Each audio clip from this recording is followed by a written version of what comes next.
Acerca de la Biblia. En cuanto al tema siempre espinoso entre varias comunidades cristianas, tendrá que ser acerca de la Trinidad. Vamos para esto a usar a la Biblia Reina Valera 60. Observamos en la Reina Valera, en 1 de Juan 5, 7 al 8, que habla acerca de tres personas que están dando testimonio en el cielo: el Padre, el Verbo y el Espíritu Santo. Y para esto hemos de reconocer que esta parte de la Sagrada Escritura podría o no concordar con textos griegos un tanto cuanto más antiguos, por lo que usaremos el texto griego Criticon Estlealan, traducido de manera interlineal por Francisco Lacueva. En este ubicamos en la división del versículo del capítulo que, en el caso del texto griego, sí que hablamos de tres que testifican: el espíritu y el agua y la sangre, y los tres están de acuerdo.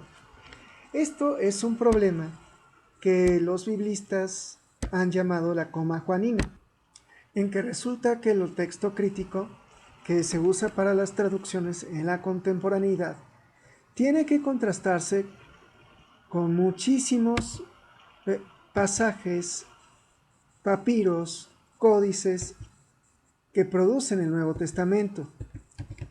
Estos son bastantes y se usan para el caso del traductor, conforme al que hace el texto crítico, signos críticos en los textos en que podemos ver que de repente hay lecturas alternativas, hay omisiones, transposiciones de palabras y en tal sentido hasta sinónimos, cosas que se ven por tradición y muchas cosas muy diferentes.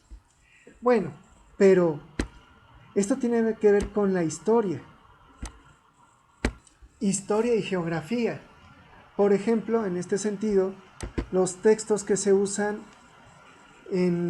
ahorita más antiguos, que se han podido encontrar, vienen de Alejandría, pero es que hay dos tradiciones para el caso de las traducciones, dos escuelas que hacen sus propias transmisiones de Sagradas Escrituras, muy diferentes, y esto se remonta a veces hasta el siglo II, y con base a lo mencionado,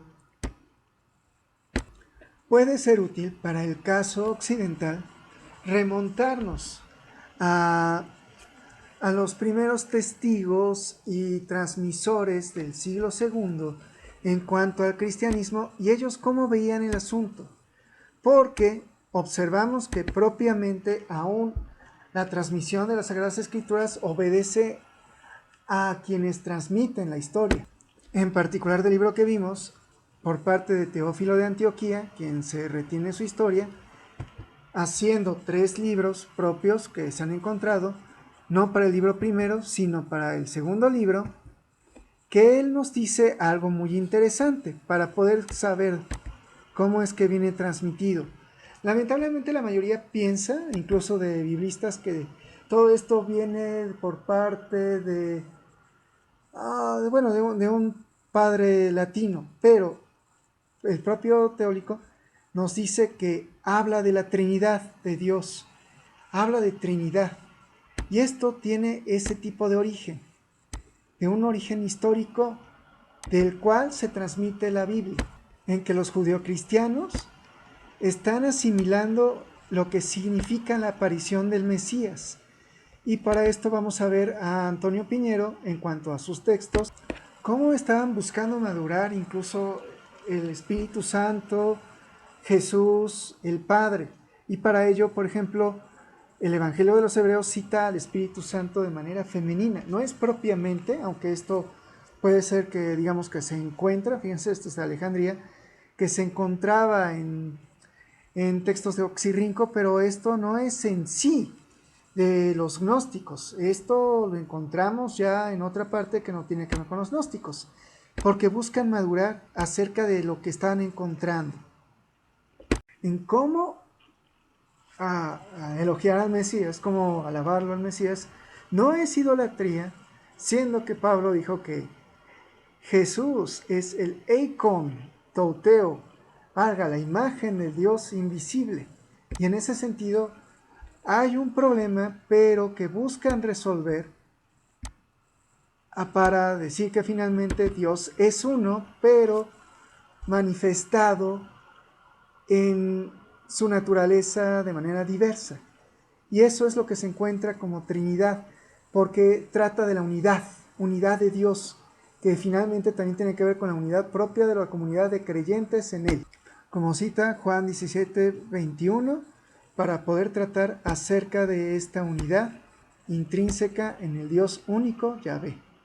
Hasta pronto.